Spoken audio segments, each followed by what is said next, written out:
Hi guys, my name is Dami Balogo and I'm co-founder Event Like a Movie.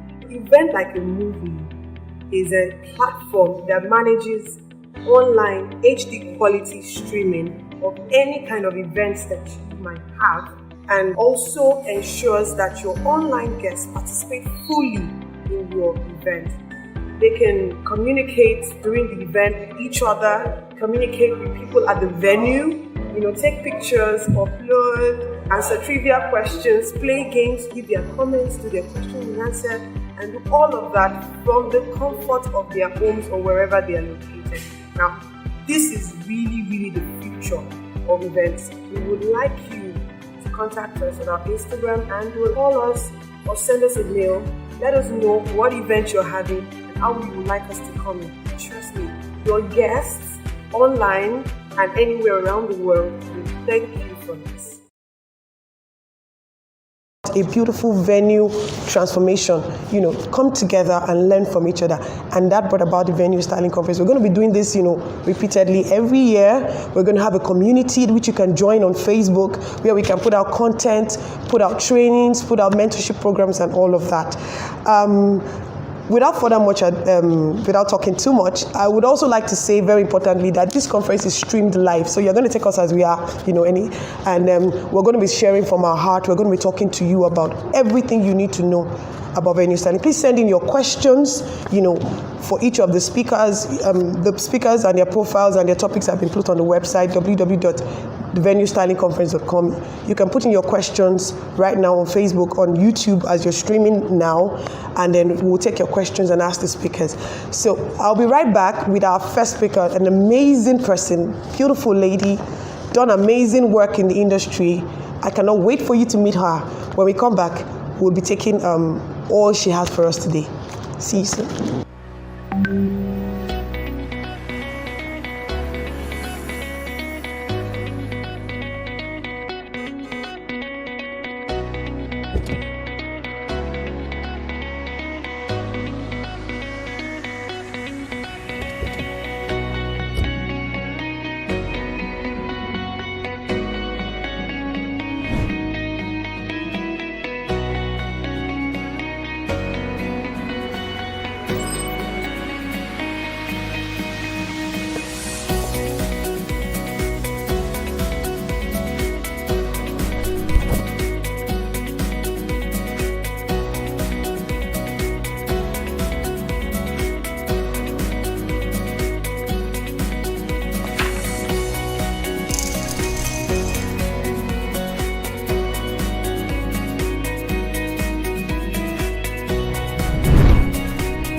All right, guys, welcome back again. And I have our first speaker in the building. It's the very, very beautiful, amazing, outstanding Afope Akinde of 524 Events. I know a lot of you have been waiting for this moment. I would like to welcome you, ma'am. Welcome. Thank you so much for coming. This means a lot to everyone. This means a lot to us, to all the viewers. I told you on the phone, I said, you have a lot of fans. A lot of people have been waiting to listen to you. And I cannot wait to hear all you have for us. So today, she's going to be talking to us about how she started. Right. So, I don't know. I know you're huge. But there must have been a starting point. Definitely. That time when you decided, okay, this is it. How did you go about it? Okay, first of all, I started out my career as a banker. So from then I moved on to I think Lagos State Government. So when I was there, I had a lot of time on my hands, and I thought I had to do something, you know. So I started looking for what to do, and my sister kept telling me that you are good at this thing, you can do it. Just go and register. I mean, go and train or do something, you know. She hooked me up with one of her friends, and who is a known decorator right now in Nigeria, actually. So I went up to her to train, and that's how I started. So it was during training I realized that I actually really can do this, and I actually really like it, you know. So that's how I started. So I kept learning, and then there's another thing, you have to keep at it. So I kept at it, and here I am today. Beautiful, beautiful. Okay, so that first moment when you started training, did you start working as you were training? Did you start doing your own thing? Of course not. You know, during the training classes, we had hands-on training. So we're going to live venues and then seeing how teacher, so see how things were being done and all of that. So that's what, like, the basic hands-on training I had while I was training. So, and then from then on, I think it was after my training, I completed my training. I did my first event. So during the training, I didn't have any prior training. Yes. So what I'm going to say, right, I'm going to ask you something now. Right. While you were training, right, a lot of people actually always, you know, I've seen a lot of people that, I mean, I've met a lot of people that, you know, are training under someone, and they just go there and they don't know what to look at. Okay, I want to start. I like this thing, but how do you, you know, taking in the knowledge, step by step. Okay. First of all, you have to be very passionate and interested about about being an event stylist or decorator. Because a lot of people see the glitz and glam, and they don't realize what actually it entails what it entails to go into it. So if you're not passionate or really that interested in it, it looks like a ton of work. True. So when you already have those two things I mentioned now, when you are the setup, you know what to look at. Everything is fascinating. Everything is a lesson. You learn from everything, from the beginning, from pins to installing everything. So there's nothing you can disregard. From the floristry to building up the stage designs, even thinking of ideas, executing them, everything is important. So there's no one aspect you're supposed to look at and ignore the other. Everything is important. Beautiful, beautiful. Okay, so I know a lot of people want to know at home, people watching. So when you were going to start, and you say, okay, now, I think I now know a lot of things. I think I can do this on my own. How did you start? Like, what did you do to say, okay, now 5 to 4 I started? Okay, first of all, when of course I started with training. Yes, true. Right? You know, so my teacher, she put me through everything I needed to do, like the foundation, the basics, right?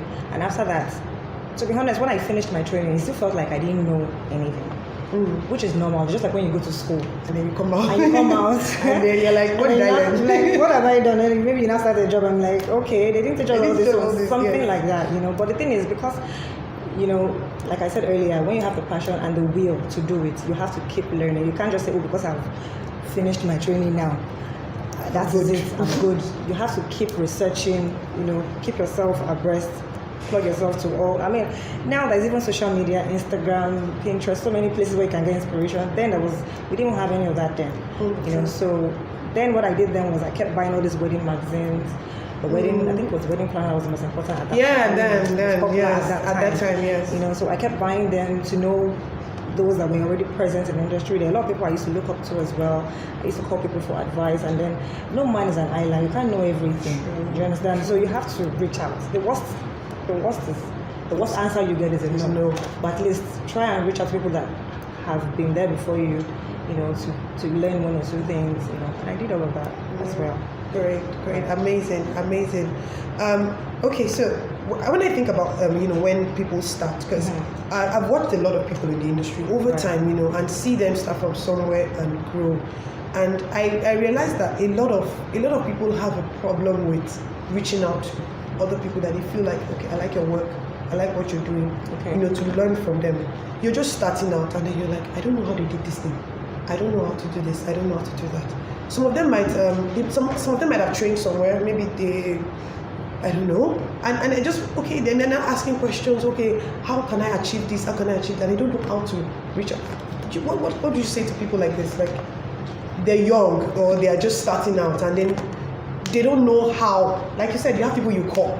They're like, yes, call this person. Well, I really don't know how to answer that question, but all I know is that as a starter, or someone that's just starting in the industry, you should be hungry for knowledge.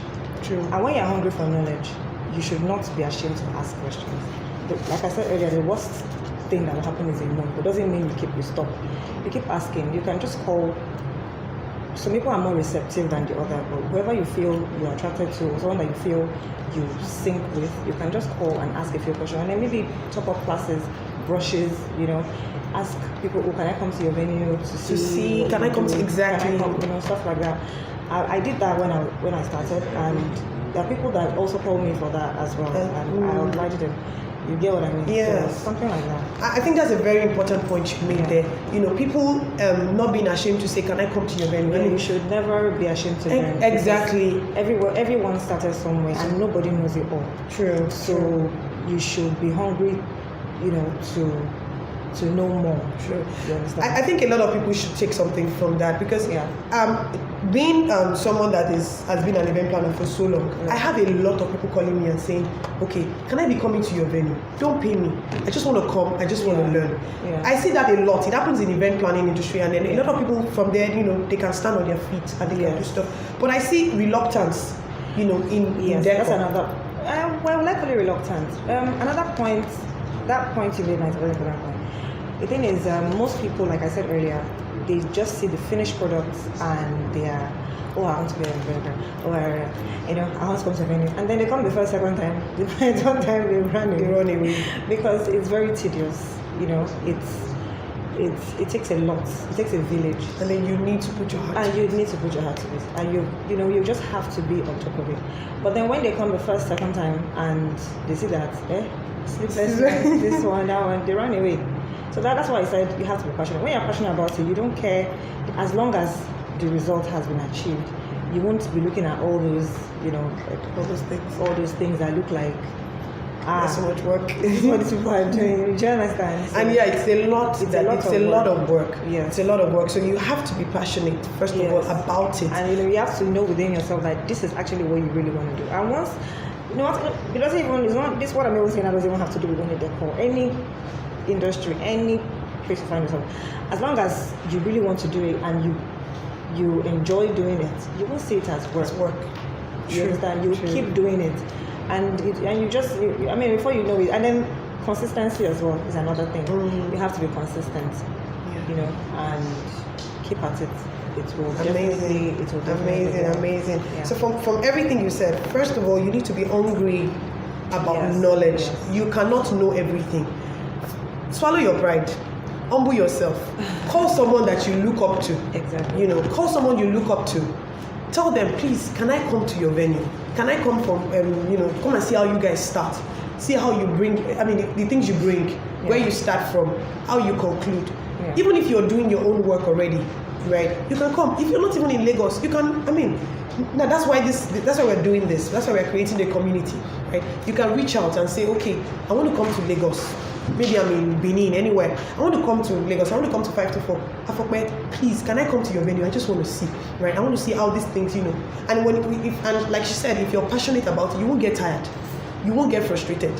You will keep at it until you can say, okay, I can beat my chest and say, I know how, amazing, how amazing decor is being done. So this is beautiful. This is beautiful. So lastly, before we take a break and we come back to talk about something else, I want to ask you, so when you started out, what did you do? Did you get an office? Did you get a store? Did you get a store manager to, keep your things? Were you just, how were you, how did you, say, okay, now we have started 524? Okay, first of all, I get that question a lot. Yeah. To start, you shouldn't be looking at the big things. When you start thinking of, oh, I need to get an office, oh, I need to buy this, I need to buy that, you'll be discouraged because it is very capital intensive. First of all, start by registering your business name or getting a name, register the business name, open your account, get your receipts, invoices, and all those things together, and then gradually, well, if you have the money to start and jump in, why not? Why not? But if you don't, you take it, one step at a time. You understand? And then if you can get your office, why not? Then obviously, for decorators, I'm sure warehouse is more important than an office. I'm not saying an office is not important, but at least you need a place to store your things first of all. That's one of the challenges that we usually face. You understand? So once you've gotten your warehouse and then your office, I think office should be like the last thing.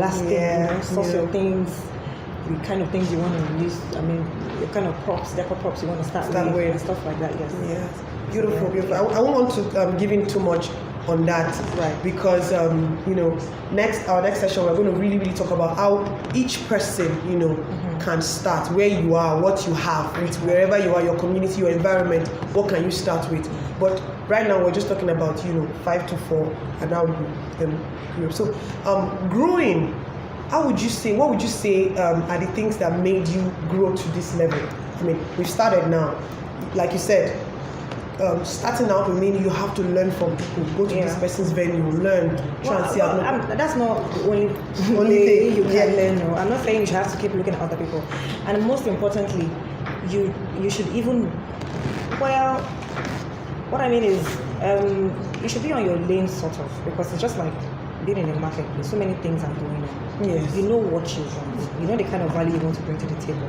So you first of all, within yourself, this is the kind of place I want to be in. So try and grow to fit that space. And by doing that, it's not only by looking at what other people. I'm not saying you shouldn't look at what other people are doing. You should, but that's not the only thing you should do. You should also research internationally. Look around. There's so many trainings that even go not only in Nigeria here. Abroad as well. You understand? Yeah. Keep yourself abreast of what is happening.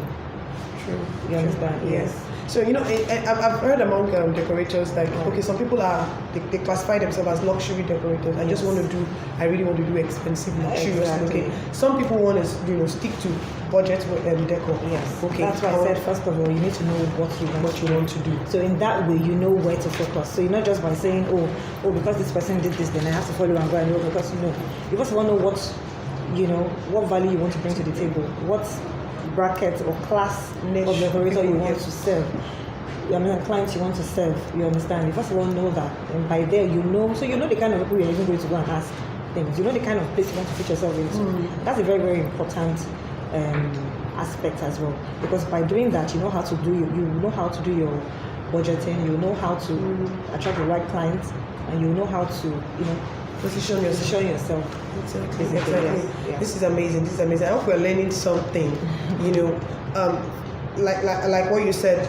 Who are the people that you are focusing on? Who are the people that you are planning to cater to, so to speak? Out of who is your market, or who are your target market? Do you want to do luxury decor? Do you want to do budget decor? Anything. Yeah. Position yourself. Get inspiration from people you need to get inspiration from. Get inspiration from where you need to get inspiration from. Yes. And then build something for yourself. I think one of the major aim of this conference and the community we're creating after this is to make sure that no matter the level you are on, we eliminate mediocrity. You don't necessarily. Yeah, exactly. I would like you to talk more about this, really, because you can be a budget decorator or a luxurious decorator and still be a mediocre. Yes. So please, talk to people about this. Please. Okay. Okay. You said budget decorator. And the luxury decorator. Well, I don't want to believe that you're a luxury decorator and you're a mediocre. It doesn't even, those two words don't even sit together. You can't be a luxury decorator and be a mediocre. The name luxury, you have to go all out. You have to go all out. And you have to charge it right as well. So those two words don't even sit together. For you to have decided to be a luxurious decorator, it means that you're going to be offering luxury service. So by hearing the name already, you even know this one's So you need to position yourself in the place. Yes, exactly. So now what I want to say now is more towards the budget decorators. Now, for the budget decorators, you say, you're on a budget and you've been given a brief. You know quite right that brief cannot do that budget. But you still take it because you want to do that. And then that's where the word mediocre comes in. So because you have taken that budget that doesn't sit right with what you want to do, then it turns to mediocre. Do you understand? So now thinking about this, now thinking when you position yourself as a budget decorator, I mean there is a lot of there is a lot of work on the average level. I mean we have a lot of how do you call it now, middle class Nigerians that don't want to. I mean they cannot spend so much millions on their decor, and then you want to target that budget, that audience. From what you said, I think what people should do or what people should learn from you is that you are not supposed to bite more than you can chew. Yes, you've said it. Your decor can be beautiful and be simple. Yes. Without necessarily, you don't have to go to a luxury decorator's page, screenshot it, and say we can do it for you at 200 at 100K. If you're catering to if you're a budget decorator, you're catering to the mid class, you need to be able to find a way to create amazing designs, beautiful pieces within what you can work with. Because when you bite more than you can chew, you end up trying to do so much, with little money, and then it turns out to be a mess. Yes. So, like I said, the aim of this conference, the aim of this community is to eliminate mediocrity. How we can do that is to actually, focus on your lane, know what you're doing, and get the best, get the most of, where you are. I'm so glad that we're doing this. I'm so glad that we get to talk about this. We're going to take a short break now. And I would like everyone watching us right now, send in your questions, what you would like Afokwe to address, anything you would like her to talk about. Send in your questions. We'll take a break, and when we come back, we're going to be talking about how you can start your own decor business, where you are, the level. If you've already started and you want to ask questions about starting your decor business, please send in your questions now. You have about 5 minutes to send in the questions, and we'll be right back.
party, then we mash up the place.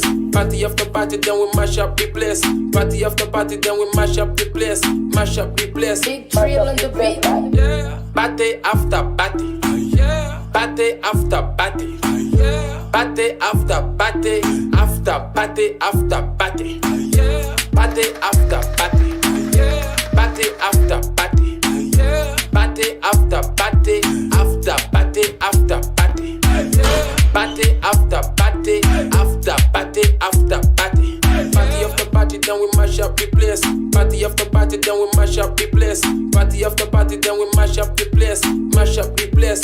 Mash up the place like party after party, then we mash up the place. Party after party, then we mash up the place. Party after party, then we mash up the place. Mash up the place. Mash up the place like.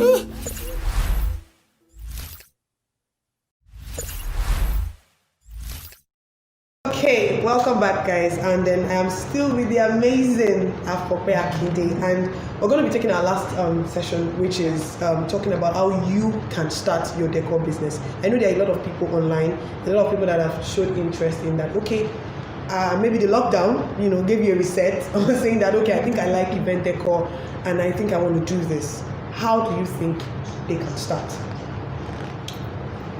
Okay, first off, it's okay to start small, because first thing is most people think, oh, I don't have this, or I don't have this much, and then so I can't start, or this is the reason why I can't start. It's okay to start small. Whatever you are, just start.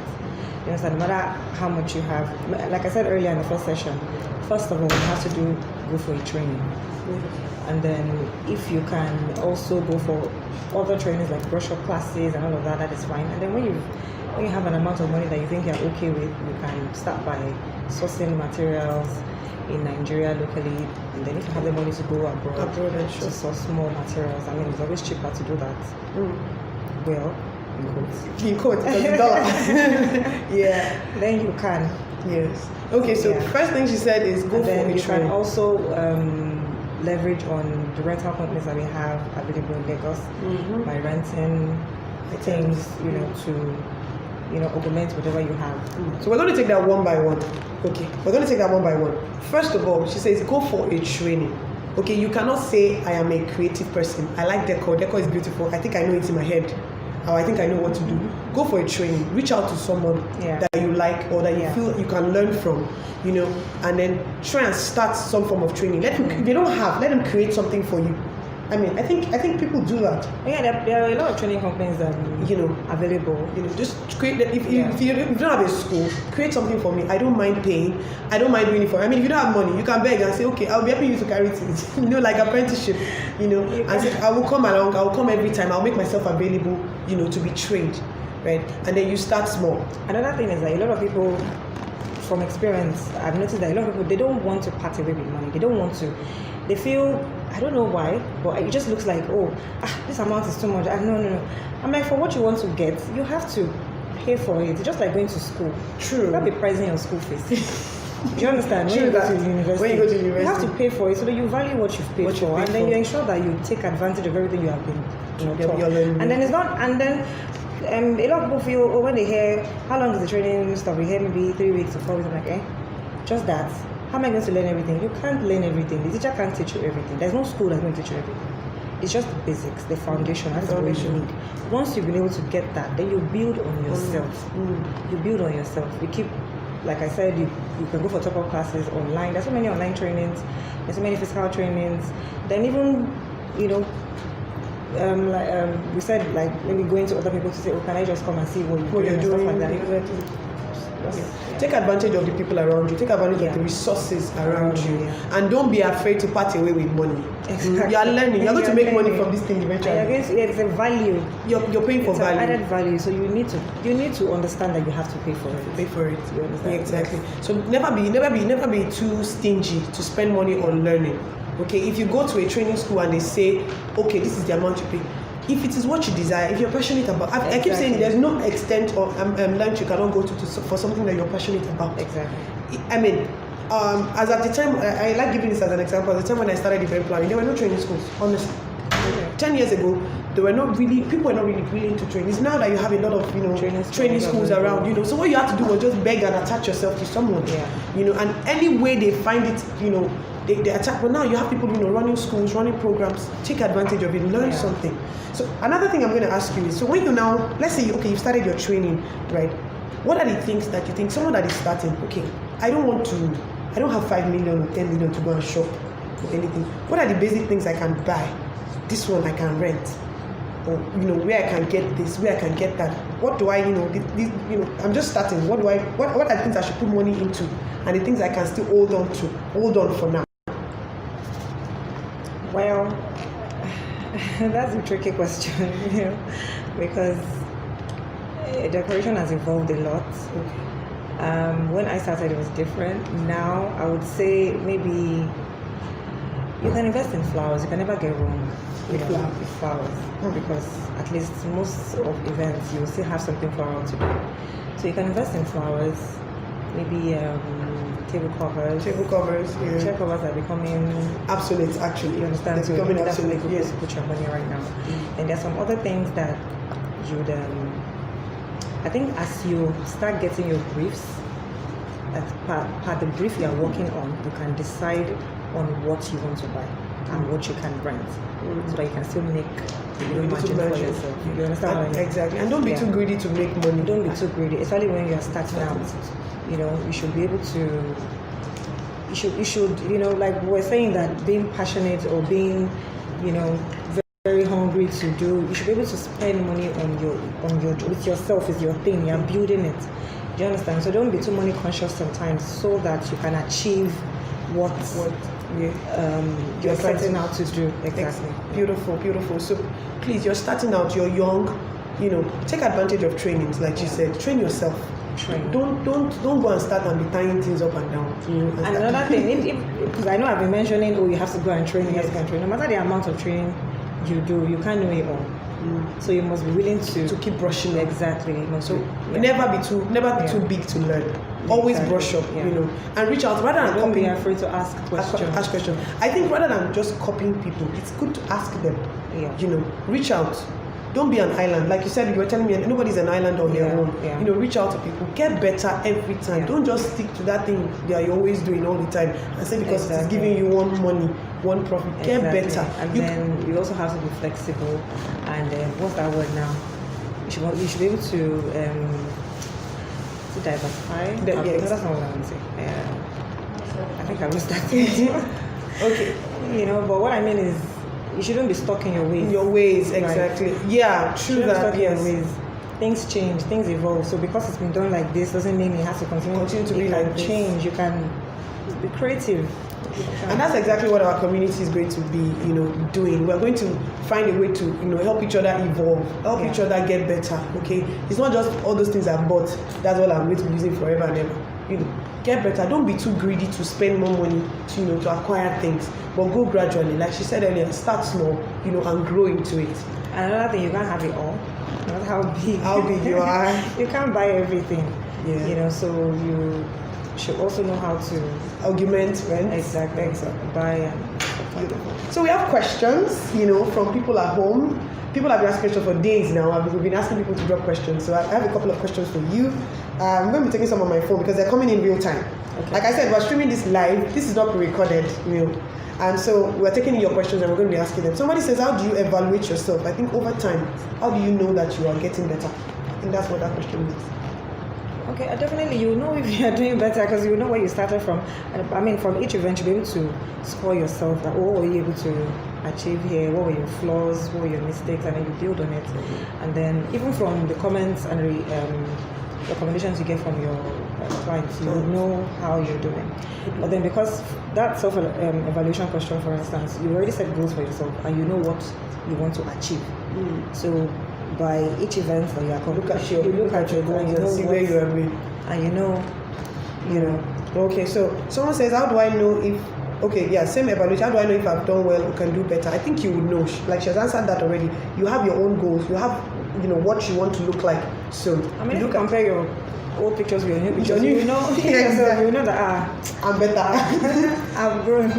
So, someone is asking, how were you able to grow and sustain your business? Grow. The key word, grow. It's just consistency. You have to be consistent with whatever you like we were saying the other time that you need to know what level you want to be on. You want to know you need to know the kind of clients you want to service or give. I mean, you understand what I mean? So sorry, what was the question again? The question is how are you able to grow the business? So growing from where you started from to the next level to the next level. Yes. So it's all hand in hand because you already know what level you want to be on. You have to be consistent and you have to just keep building.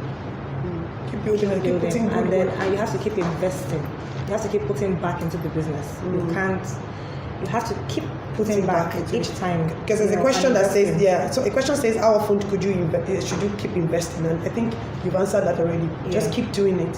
When you see something that you want to grow into, invest in it. I'm guessing that is it. Okay, someone asked that when is the best time to get an office outside your house? Well, there should be an office or warehouse. Well, You yourself, you know when to move out of your house. By the time you don't have space, you won't sit down. First of all, once you decided to start, you need a warehouse so that your things can be in order. You can do your inventory properly. You need a warehouse for a store. Do you understand? Then, subsequently, or however way you want it, you can now get an office. It could be in the same place or in a more accessible environment for and your how much you have clients, actually, and how much you have, and how much you're making. Because I don't think you should go and get an office when you know your on the income is not island, steady. when you can't sustain Then it. you can't Exactly. sustain So it it. really depends on the level of operation you are on at that time. Yes. Then there's this question. I've been saving this question for last. Okay. Let me see. I'm checking real-time questions. Okay. So someone is saying that. Okay. What do you do when your client wants luxury decor, Right. and then they want you to replicate something they saw Right. at a very tiny budget? How do you respond to this? And I think that's a big question that everybody. It happens all of the time.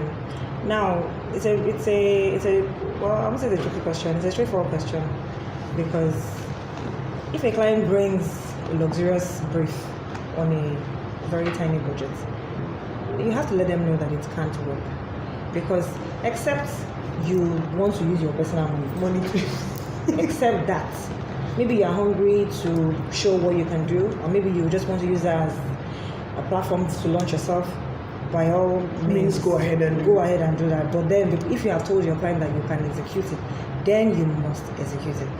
But then when you now have a tiny budget and the client is insisting on A, B, C, D, and you're saying that you will do it and you know you can't, there's going to be a problem. That's why mediocrity comes in.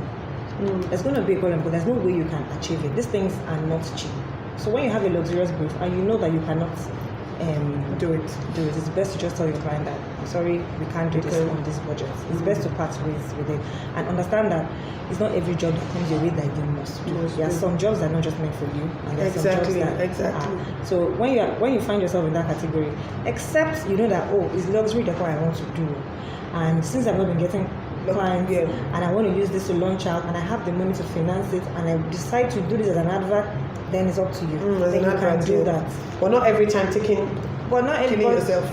Well, if you decide to be killing yourself every time, well, that's also your cup of tea. But what I mean is, answering the question, you know, truthfully, a luxury and budget don't fit in the same. They don't fit in the same word. You know, so if it's a luxury brief on a very tight project, you have to let the client understand that it can work. Yeah. So please always don't be afraid to let go of a job. Exactly. I think that's what usually happens to people. They're afraid that somebody else, they'll find someone else. Let them find someone else that can do it. But if you know you cannot do this big decor, stick to what you can do. Yes. Stick to what your resources, will make available. Except of course, like she said, you're trying to do an advert. So someone says, as a startup decorator, if I'm called for a job in Lagos and I'm based in Delta, how do I still go about it and still make profit? And you would have charged your clients. You would have charged your clients everything. You first of all let them know that it's out of station, so you're going to be charging for your accommodation, feeding, transportation, and all of that. So if the client is happy to pay, why not?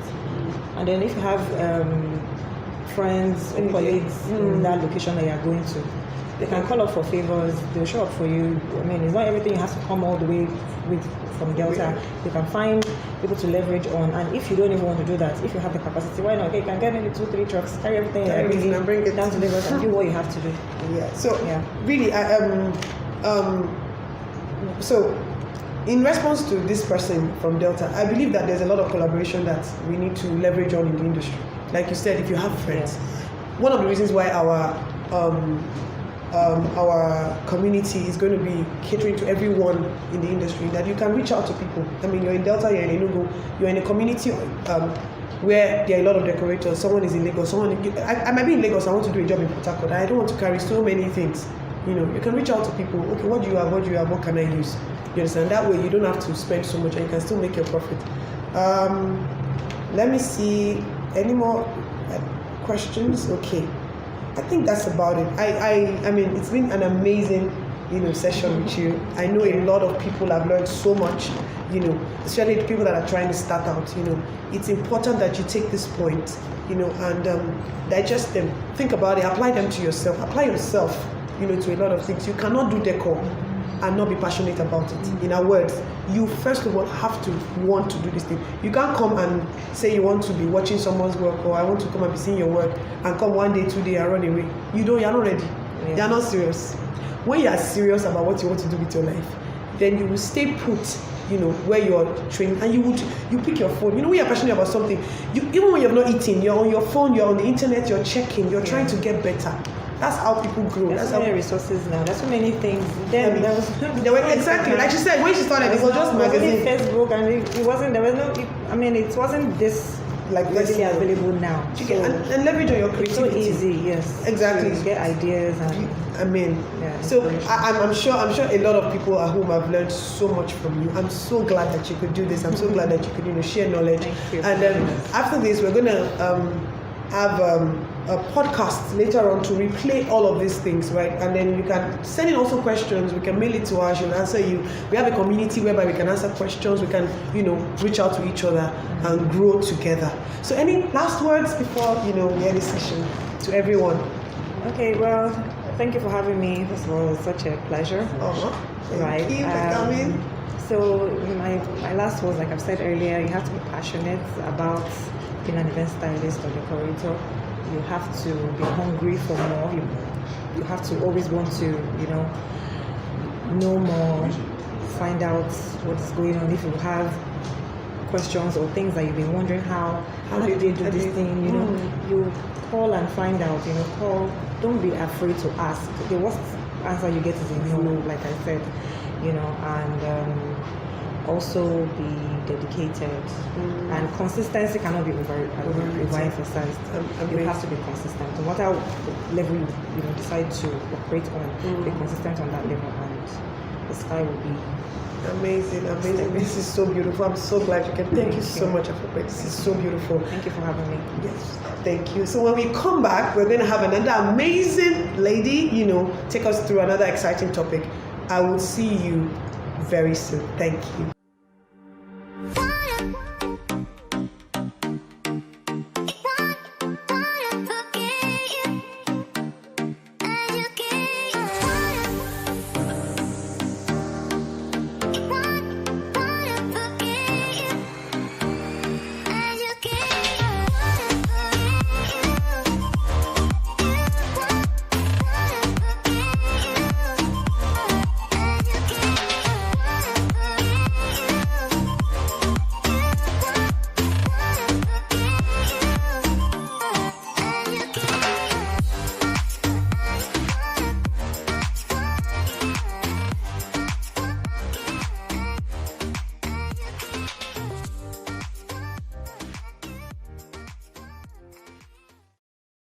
All right, welcome back everyone, and this is still the Venue Styling Conference 2020, and right now this is session 2, day 1, of course, and with me I am very, very honored, blessed to have the beautiful, amazing Abisoye Daniel Adeshola of Ball Event Concept. I'm sure you know the name, but today you know the face and the name together.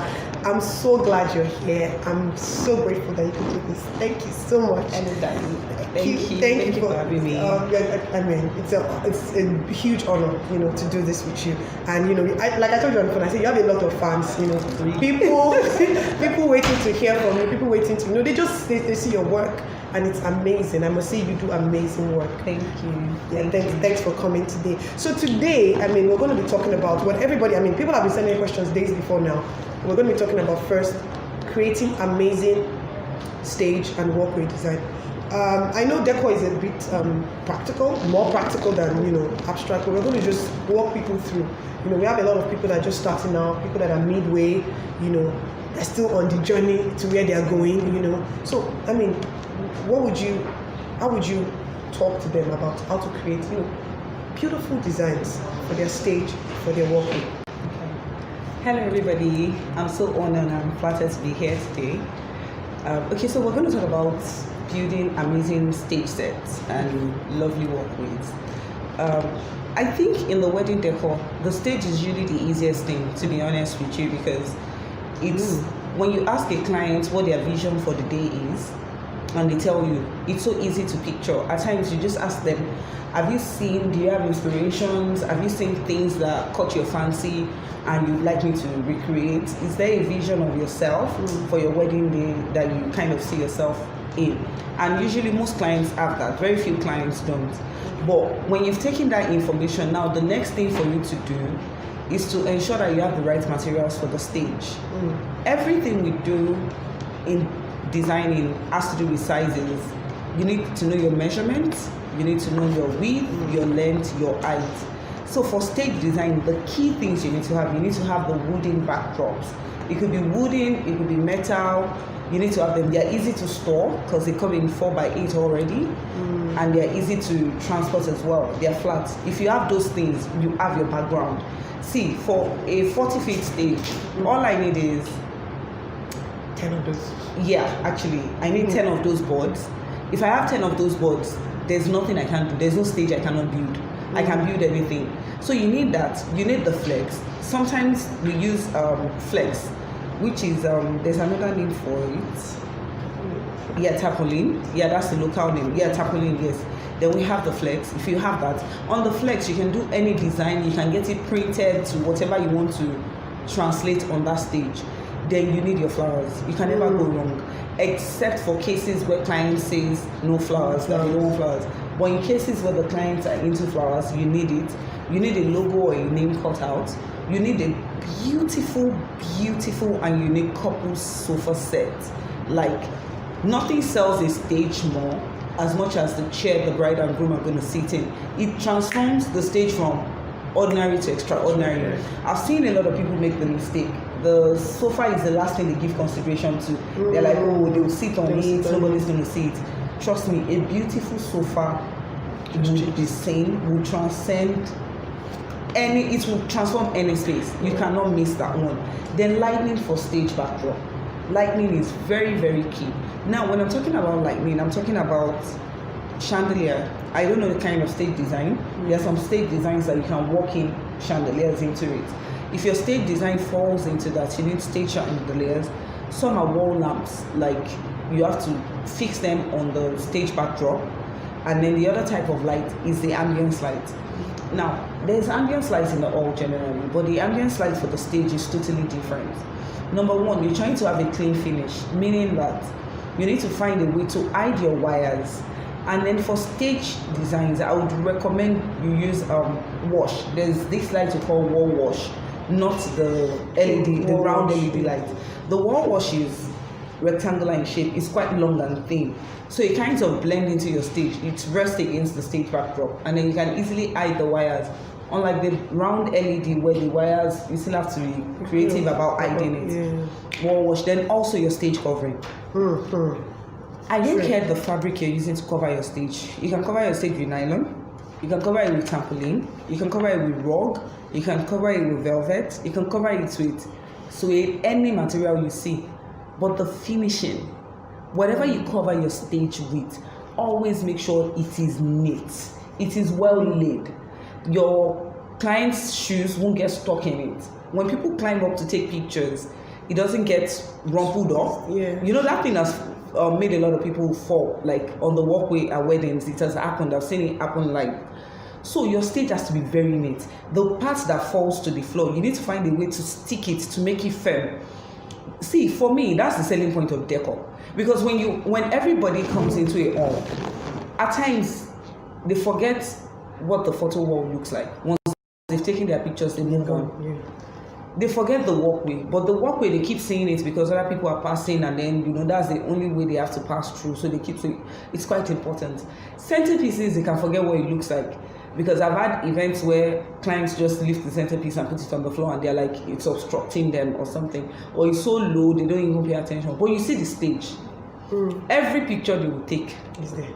Anybody that comes in to go and greet the couple, to go greet the parent, to go dance with them, every action taking place in that hall that day, the stage is their backdrop. The stage is the only part you see in a couple's photo album 10 years after the wedding, because that is the place they are going to capture them. That is the place they're going to spend most of their time. That is the place they're going to stay and take pictures with their guests and their dignitaries.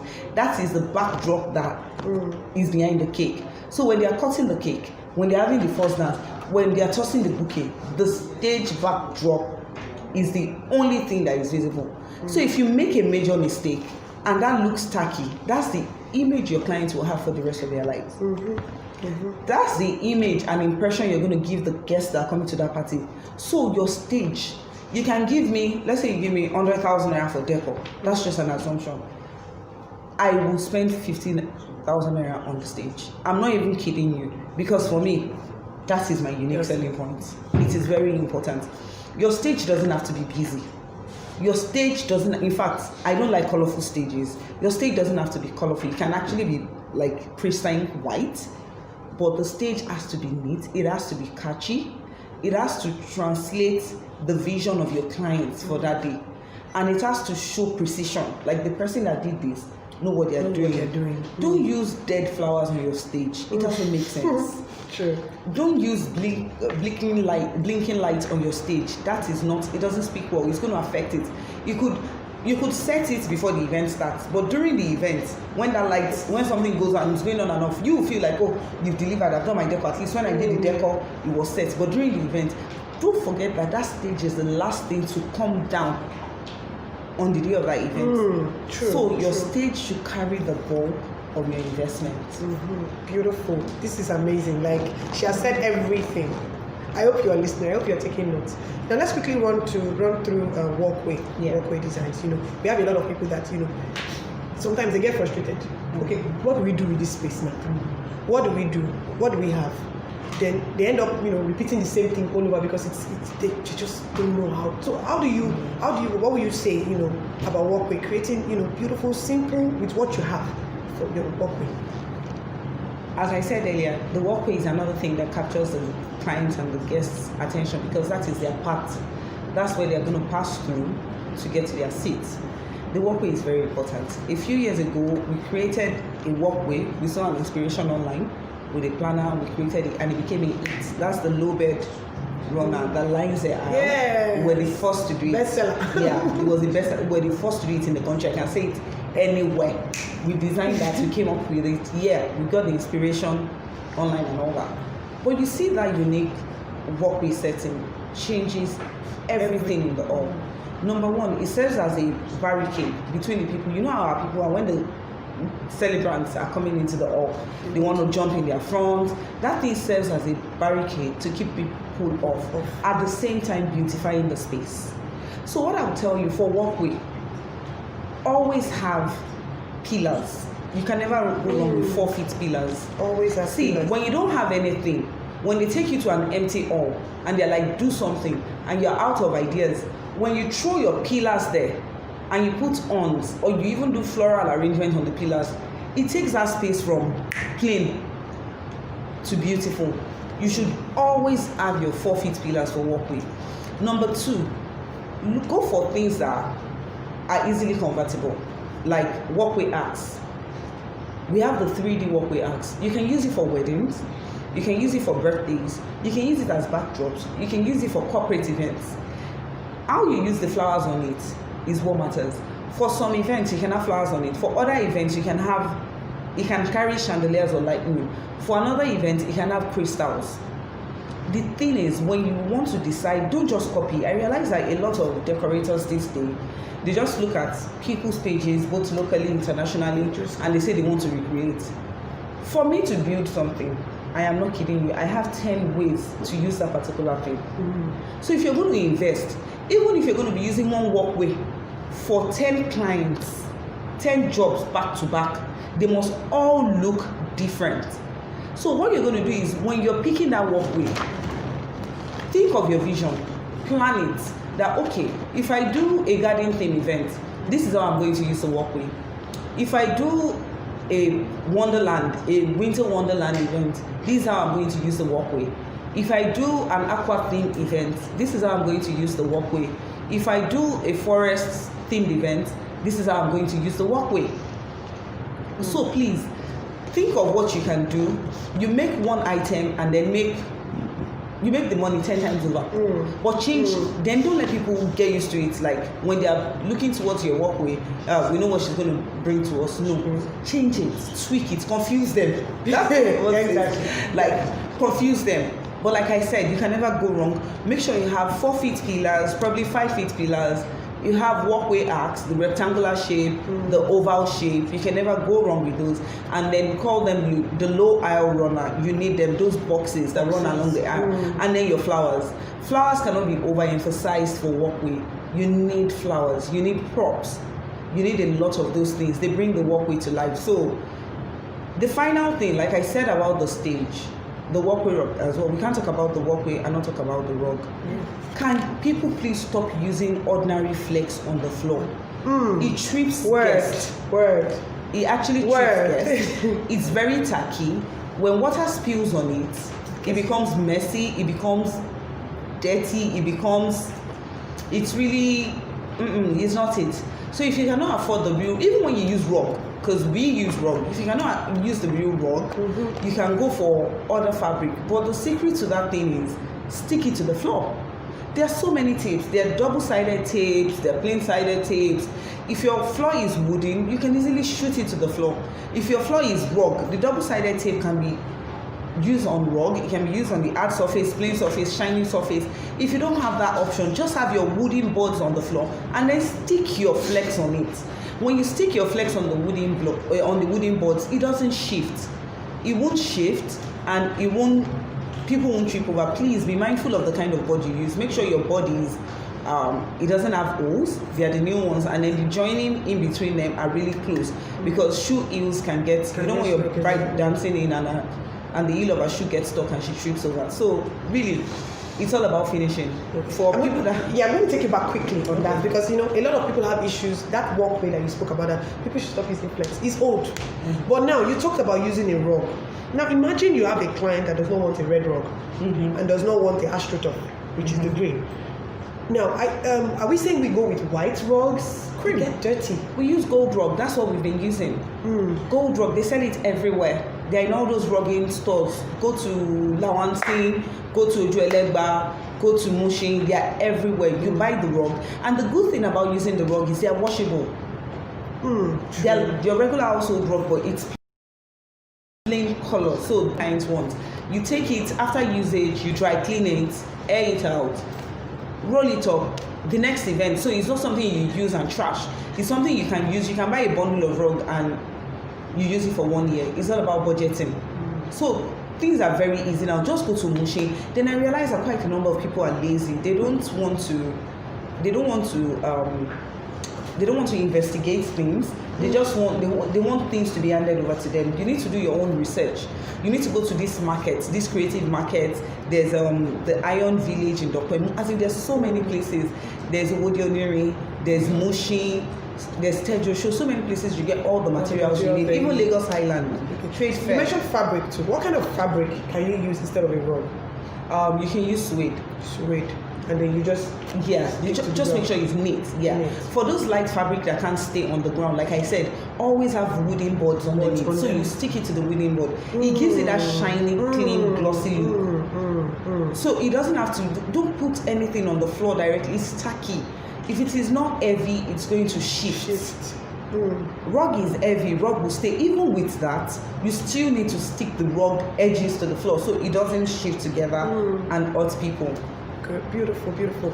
I mean, I like what you said about reusing your walkway design, so you can get metals, different things on, like you said, and then find a way. When you're getting those things, think about it. That when I want to use this thing again, how am I going to use it? Because you have to save money too as well. So this has been so beautiful. We still have another topic we're going to take. After this, the tips for upcoming professional tips that they need. So after that, we're going to take questions generally from everyone. People are sending their questions, we're collating the questions. When we come back, we'll talk about professional tips for you, as a designer. Please send in your questions. We're collating the questions. Send in your questions. Let us rub minds together.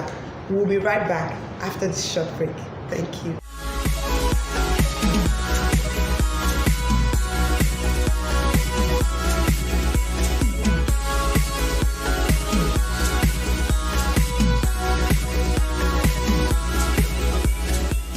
Welcome back. We're back again, and I'm still with Abisoye, and I'm sure the first session was fire. You guys have, those things that have been scratching your head, thinking about that. How do they do this thing? How do they do this thing? You're going to trash everything today. I want you to send in your questions. Those things that bother you when you're doing your deco, and you're like, how do they do this thing? How do they hang this thing? How do they suspend this? Please send it in. She's willing to answer it today. And then also we have a Facebook community. Go to our Facebook page, the Venue Styling Conference Afrique, and then join the community. We're building a community of decorators, that can, receive counsel from the likes of the amazing Abisoye, and then, share, rub minds, share ideas, collaborate. You might be somewhere up north or, down south, and you want to do something in Lagos and somewhere. This is a place where all of us can, get to know each other and build a community. So quickly, we're going to jump into the next session, which is professional tips for upcoming players. You have a lot of people, that have started, they are midway. Like I always say, you just started, you are midway, you are still on your journey. What are those professional tips that, makes you stand out as a professional in this game? Okay. So for the upcoming and the people that, like she said, are midway, even people that have already started, what makes you stand out is your style. For every decorator, there's a signature. I know my colleague's signature. When I see someone's decor, without being there, without knowing when they did the setup, outrightly I would just say, oh, this is so and so decor. You need to have a style. There's a style to it. It's really important. It's your style that will attract your clients. So we have different kind of personalities and different kind of decorators. Some people are the busy type of decorator, meaning they love to overcrowd things. When they do stage, they put in their best. They put in excessive items. When they do tables, their table is all over the place. It's full, it's lush, beautiful. That is who they are. And there are some people that are very, very simple. Their stage is almost close to being bland, like empty. But there's that classy theme that keeps attracting you to it. And then their table is very simple, moderate centerpieces, or maybe just floating candles in a vase. Their walkway, their photo area, everybody has their signature. Even when you meet clients that they want extra, your signature will still come to play in it. So you need to have your own personal style, you need to have your own touch. Then you also need to have what you're known for in the industry. Like, I can tell you, this decorator is the king or queen of themed events. This decorator is the queen of Wonderland events. This decorator is the queen of foresty, anything, garden, You need to have your own unique selling points. We all cannot be a master of everything. Like I said, there are some decor briefs that you bring to me and I'll tell you outrightly that I cannot execute them because that is not my goal. It is not in line with my vision. So I do not have those materials. If I have to do them for you, it's going to really cost you a lot because I have to start building all those things. But I have colleagues in this industry that is their own area of concentration. They have those things readily available and they are ready to jump on it. So carving a niche for yourself is very important. Also, no matter what you do, no matter the style, no matter the uniqueness, you need to have a clean finish. See, every decorator does the same thing. I'm sorry, that's the honest truth. Do you know what separates us? Finishing. It's about finishing. Everybody now has access to China, where we source for materials. We all use the same artisans. And we work in the same venues. Thanks to Instagram, we'll see what this person did last week. If the decorator doesn't post it, the client will post it, other vendors will post it, guests will post it. So we have access to the same thing. But guess what? Those people that you keep saying that you are doing what they are doing, they're still getting more clients than you. What is that secret? The finishing of their job. They go the extra mile. They don't do tacky things. When they cover their table, they don't let the fabric run all over the floor, or they don't leave it wrong. When they place their centerpieces, they don't leave it to one angle. They make sure it's centralized. Symmetry, everything has symmetry. When you put symmetry in place, when you finish things, I'm sure there are people that have seen me sweeping my stage or around my dance floor in venues. When it comes to my job, I'm not shy about it. It is that thing that attracts clients. It attracts people that no, forget it, she's going to deliver on this. Even when you are doing rubbish, because we've worked so much that you are what's that word? You are You're fatigued. yeah, and like you've gone blank. You can't think of anything. You can't Creative create. block. Yeah, you can't creative. Yeah, I call it my creative block. I can't think of anything else. I just look in my store and I'm like, let's join this. And when my staff are like, Mama, we use this or no, we use it this way, we use it that way, we use it that way. It might come out very simple or really overloaded, but guess what sells it? That finishing. It changes everything. So for professionals, and that's what I'm sure you don't want to sew, you don't take a fabric to a tailor and she sews for you, and at the edge you're seeing wool, you're seeing the thread, you're seeing everything looking tacky. Your tailor can sew you a very simple dress, but the finishing, the way it fits you, how neat, how well ironed it is, it's the same thing with decor. Your clients are coming in, they sit on the table and they're seeing patches on the tablecloth. That is not professionalism. Trust me, they won't call you back. You fixed something, you've done a beautiful backdrop, and then right beside as they're taking pictures, they can see the wood and nail that you're using to hold it. No, everything should be a mystery to the guest and the client. For people that are not in the hall, nobody should know how you did something. It should be a mystery. It's the finished product. They should come to you and be like, how did you achieve that? Wow. How do you do it? That is your selling point as a decorator. How they can give you a space, give you materials, and you transform it. Not when they get there, they can already see the secret. Okay, that's where they join it. Look at it. The line is showing. No, that's not. As a professional, you need to stick to that word. And another thing, you need to keep learning. You need to keep unlearning, relearning, and learn. As in, you have to. What was in vogue last year is no longer in vogue this year. True. Believe you me, we didn't work for over 5 months. What was in vogue in January is no longer in vogue this September. You need to keep yourself up abreast of these things. You need to take courses online. You need to check what is happening on the international scene. You need to check up with your suppliers. What is the new thing? And then when there's nothing wrong with you discovering something and being the first person to do it.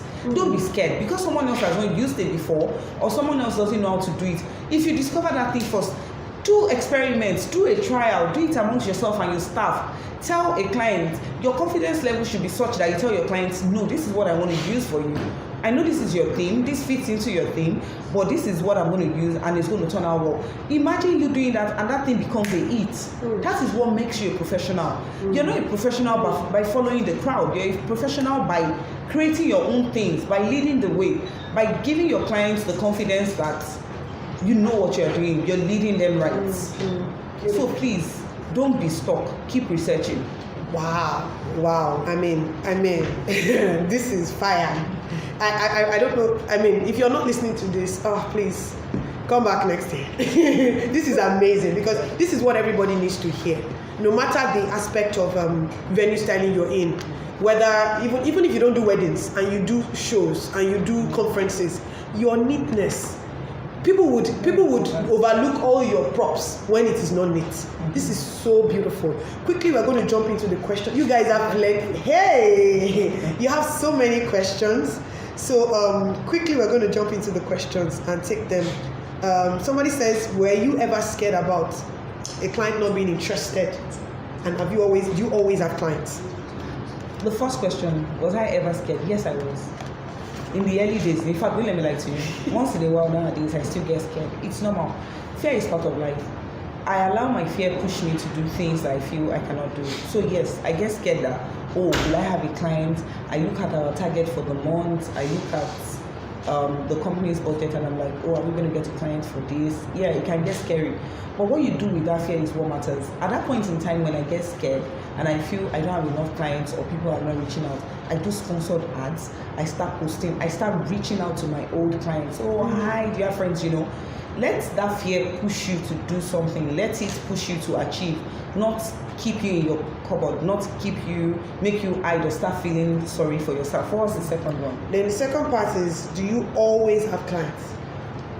No, we don't always have clients, especially for this industry, because we have the peak season and the off-peak season.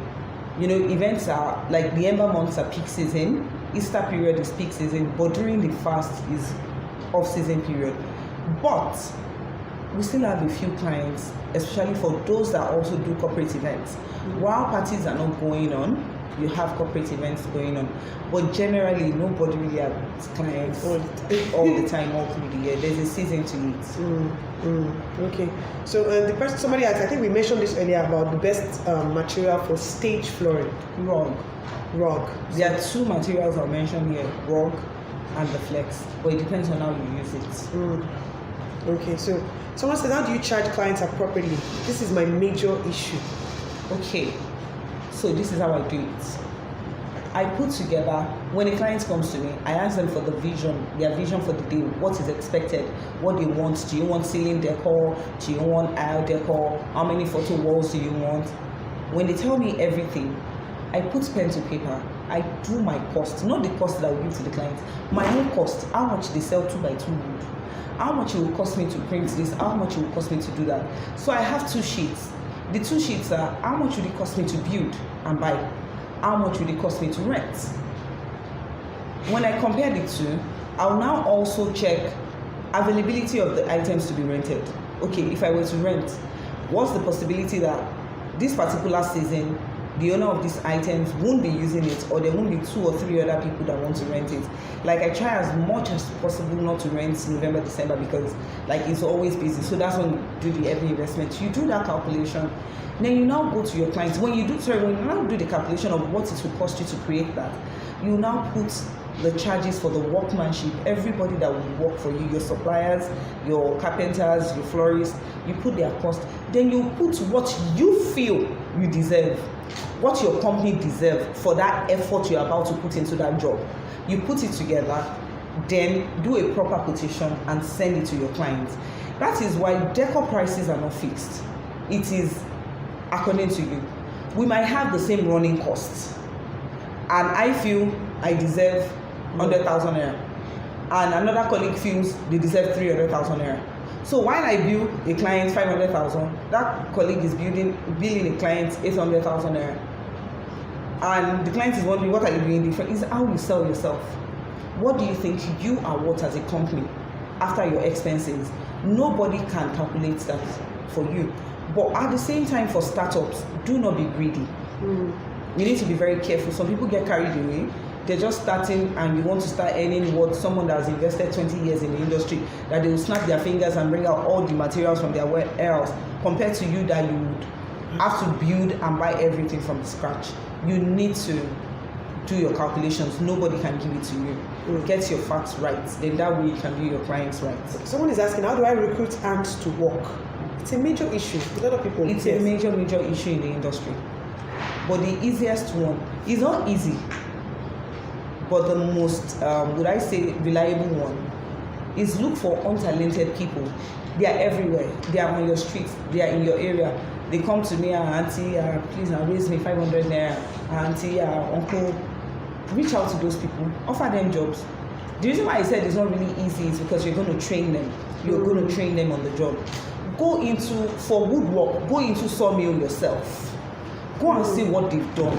Look at these carpenters. Let them give you their workers. Then there's no harm in asking a colleague. That's the honest truth. When you have to do something high profile and you feel you don't have anybody within your reach that can do it, a lot of people I work with today were referred to me by colleagues. There is no harm. No man is an island. Ask.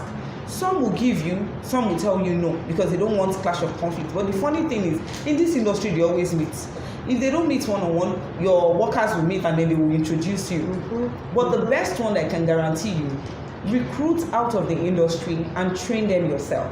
That has worked for me over the years. It is hard, it is not easy. Especially when their interest, in the long run, their interest doesn't go along the line. It doesn't align with yours. But you've tried. You have to keep trying. It's like employing in the corporate world. When you're working in a bank or a multinational, they keep sending you for training. It doesn't mean that your goals align with their own. You're probably just working there to make ends meet. So you have to take that risk. You will find your own people. You will find your community. Just keep training. Don't rely on other people's workers. I've seen people get stranded during peak periods. No, reach out. There's so many youth out there looking for what to do. Put out adverts for interns. Put out adverts for trainees. You will be shocked when they will help out. Amazing. And last question.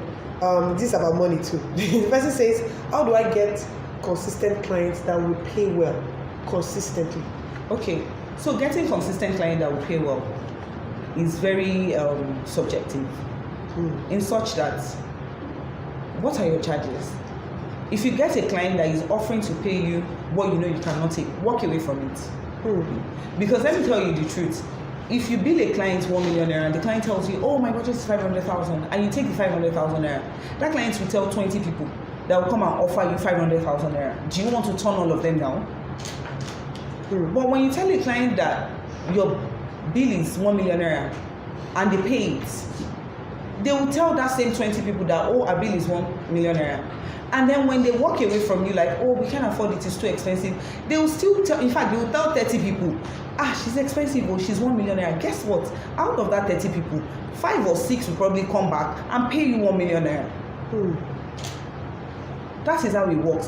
What you're not going to take in the long run. We all start our business with a vision of our target market, where we aim to be. Do not go below your target market. It doesn't make sense. You start struggling. When it's time for you to climb up, it becomes very difficult. Don't crash the market because you feel you need to get jobs. If you want to crash the market, continue. Keep crashing the market. That is what you're known for.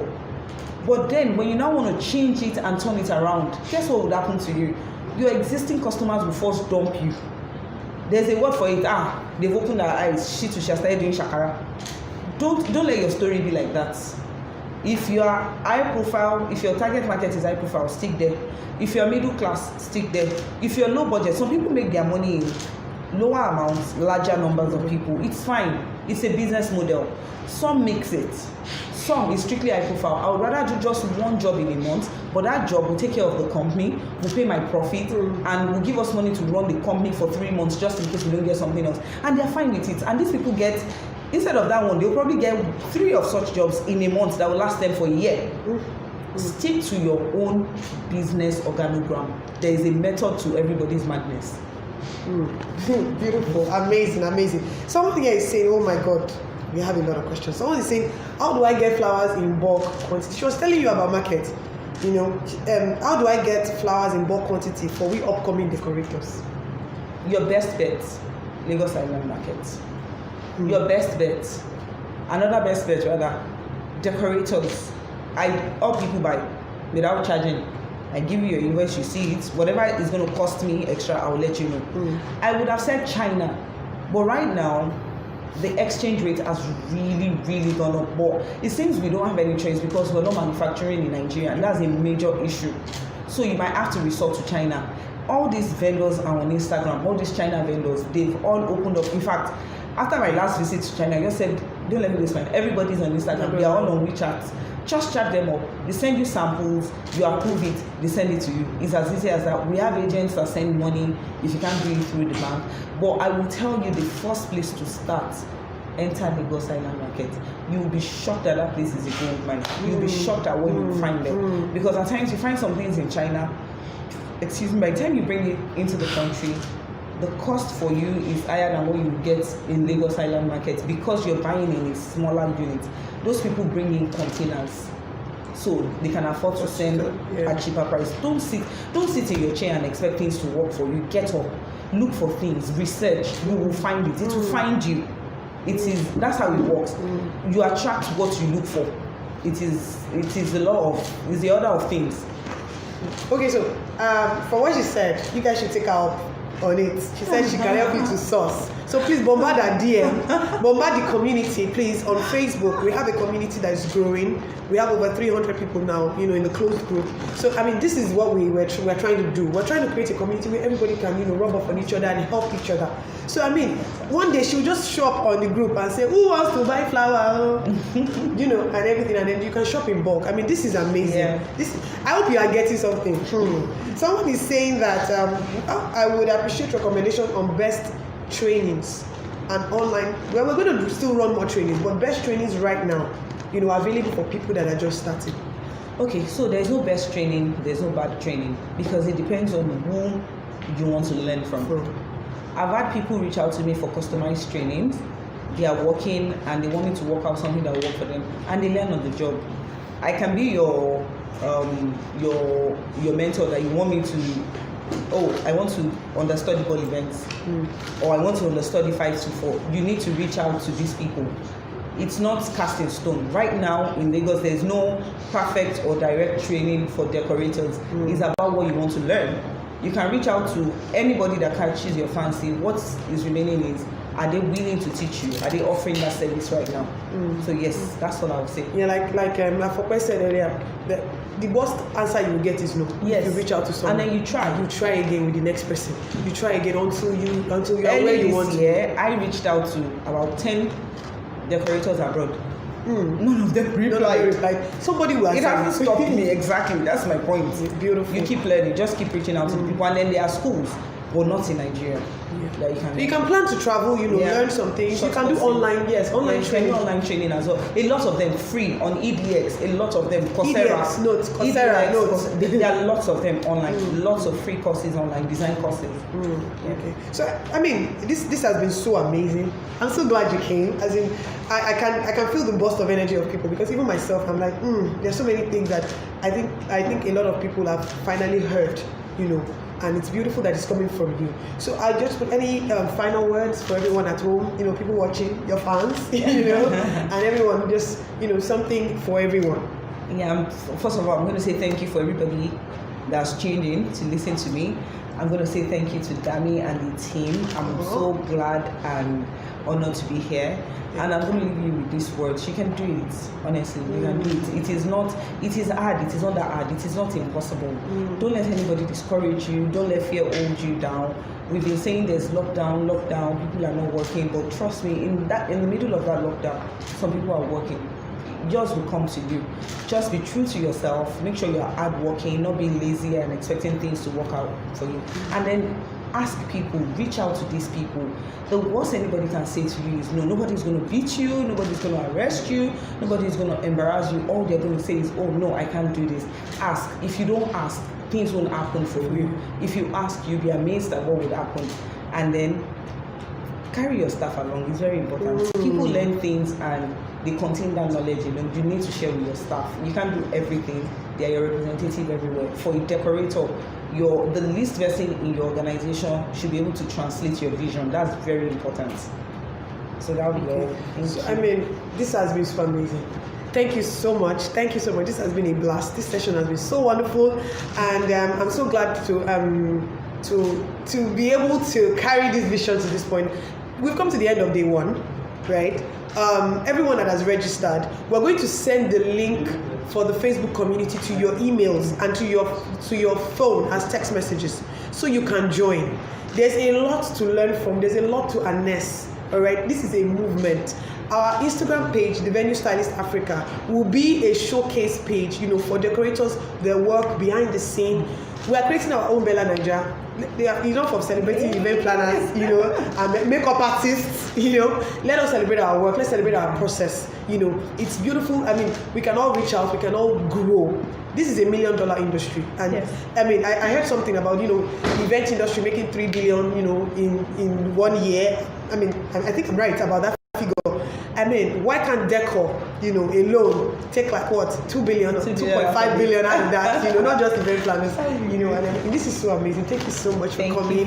Thank you, Afokwe, as well for coming. Tomorrow we'll be back 11 a.m. Please share the link with your friends, share the link with your family, people that you don't like, help them. Let them not say you didn't do anything for them in 2020, Please share the link. We'll be back here 11 a.m.